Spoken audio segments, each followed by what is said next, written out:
যেটা ভেবেছিলাম সেটাই হয়েছে। ওই অজামিলেরও আশা আপনার ওই স্বর্গের সিংহাসনটার উপর। সে ওই দিন তার পিতার কাছ থেকে ওই স্বর্গের সিংহাসনটাই চেয়ে বলবে, ওটাই চাইবে, এটাই জেনে এলাম আমি। কি বলছো দেবরাজেন্দ্র? দেবসেন আরতকে বারবার বলছে, কি বলছো তুমি? তাহলে কি আবার আমাকে এই স্বর্গের সিংহাসন ছেড়ে চলে যেতে হবে? কতবার আমি স্বর্গের সিংহাসন ছেড়ে যাব? কি করবো আমি? দেবসেন আরত, আমি কি করবো এবার? আপনি কি করবেন আপনি দেখুন। আমি আর কি বলবো? আমার সংবাদ আনার কথা, আপনাকে সংবাদ এনে দিলাম। আমি চললাম, আপনি যা করতে যান। আমি চললাম, আসছি আমি। আবার দেবসেন আরত সেখান থেকে চলে গেলেন। দেবরাজেন্দ্র খুব চিন্তায় পড়ে গেলেন। কি করবো আমি? তাহলে কি আবার আমাকে এই স্বর্গের সিংহাসন ছেড়ে চলে যেতে হবে? আমি কি করবো?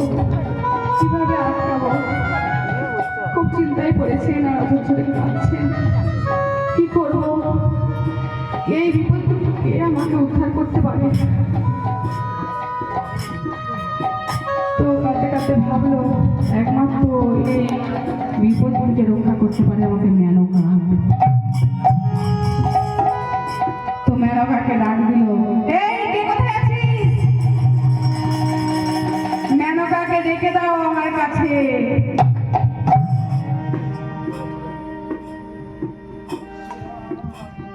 তো মেনকা এলেন। প্রণাম প্রভু। আবার আমার ডাক হলো কেন? আবার কি হলো আপনার? মেনকা খুব চিন্তায় পড়ে গেছি আমি কি করবো? কিছু খুঁজে পাচ্ছি না। তুমি আমাকে এই বিপদ থেকে মুক্তি দাও, এই বিপদের হাত থেকে বাঁচাও মেনকা। আবার কি হলো প্রভু? আপনার আবার কি হলো? কিসের চিন্তা করছেন? মেনকা মর্তে বাস করে কন্দ কন্দ কি এই বৈশাখী পূর্ণিমা লগ্ন তিথিতে আর সন্তানকে কিছু বর দিতে চাইছে। তাতে আপনার কি? তো তার সন্তানকে সে বর দিবে। তা আপনি এত চিন্তা করছেন কেন? কিসের এত চিন্তা? আপনি এত চিন্তিত হয়ে পড়ছেন, ভেঙে পড়ছেন, কি হয়েছে? তার সন্তানকে সে বর দিতেই পারে। আমার কথাটা শোনো মেনকা, আমার কথাটা শেষ করতে দাও। কিসের চিন্তা আমার? বলো সেই অন্ধ কি তার ছেলেকে এই স্বর্গের সিংহাসনটাই বর দিতে চাই। কি বলছে? তাহলে কি বলছি? তাহলে চিন্তা করবো না? তাহলে কি আবার আমি স্বর্গের সিংহাসন ছেড়ে আমাকে চলে যেতে হবে না? তুমি আমাকে বাঁচাও, তুমি আমাকে এই বিপদ থেকে রক্ষা করো। আমার করে বলবেন না প্রভু। তো আমি এবার মরতে যেতে পারি, কিন্তু আমার একটা শর্ত আছে। বারে বারে মরতে গেছি তবু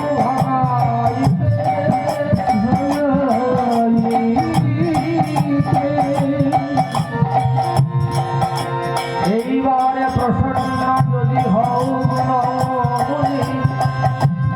মরতে আমি সংসারী হব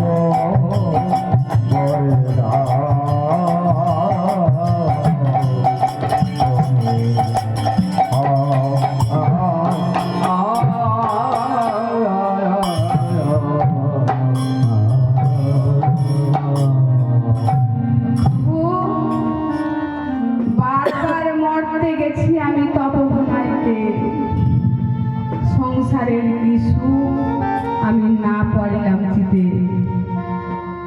তো এইবার প্রসন্ন যদি থাকো দয়াময়, এইবার মরতে যেন আমার সংসার সুখ হয়। তো প্রভু আমি মরতে যেতে পারি, এবার যেন যে আমি সংসার সুখ পাই, সন্তান সুখ পাই। কি বলছো মেনকা? তুমি কি বলছো জানো? তুমি এই স্বর্গে থাকো, কত ভালোভাবে থাকো, তোমার কোনো অভাব অনটন নেই, কত ভালোভাবে থাকো, খাও দাও, কাজ গান করো, থাকো। তুমি বলছো এই মরতে যে সংসার সুখ করবে, সংসার করবে, সন্তান সুখ করবে। তুমি জানো সংসারের কত যন্ত্রণা, কত কষ্ট তুমি জানো? তবু মেয়ে হয়ে যখন জন্মেছি,